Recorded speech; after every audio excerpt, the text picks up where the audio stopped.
Today I'm going to show you how to get your royal icing bags that I pre-made for you ready for the class. If you are making your royal icing at home on your own and you put them in a piping bag, they're ready to use as soon as you do so. These, however, I had to pre-make for you, so they may have sat for 12 hours or more. They will be fine for several days, even up to 2 weeks a lot of times. And they do not even have to be refrigerated. But you will find that I have you a pre-bagged bag of each of the colors you need in your kit, and this is about what you will be seeing. Now your ends are not going to be cut off. I've already used this one, so you can see there's a little bit of royal icing dried on the tip. That is perfectly fine. What you're going to want to do, however, is because they have sat, the colors have started separating. So here is some flood strength icing that has not been kneaded. And as I pour it on here, you'll notice, if you look in closely, that that color is not all integrated. You see the stripes that are happening in there, the color. Here you can see light colors and dark colors. So the first thing we're going to do, we want to be able to mix that in so that that does not show when we do it. This, I've let the tip dry a little bit. There's another way of doing it, but for this one I will show how to do it with it dry. See, I'm squeezing all of the frosting away from that tip so that as I'm kneading this, it doesn't get all over my fingers. And then I'm going to hold this other end nice and tight in my fingers so that I have both hands. I'm going to hold it like that. And now I'm going to start kneading it.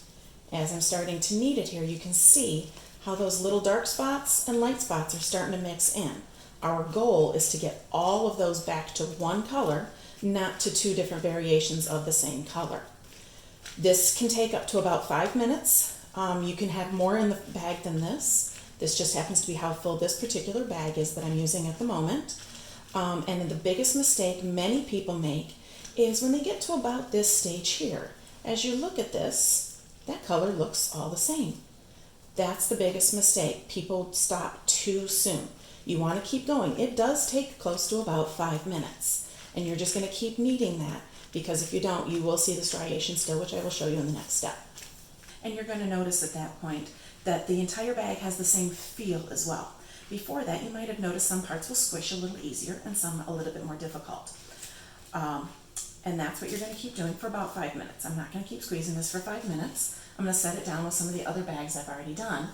For example, I've already used the blue here, and I have tested that one on the cookies. And you have been able to see on the cookie samples that I've done what it will look like if it is full strength or not.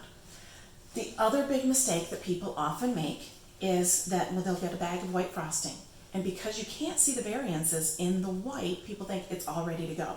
This one has actually sat for about a week, and I don't know if you can actually see it because it is white, so rather difficult to pull up on a camera. But this one has separated as well. You're going to do the exact same thing to be able to get this one to work.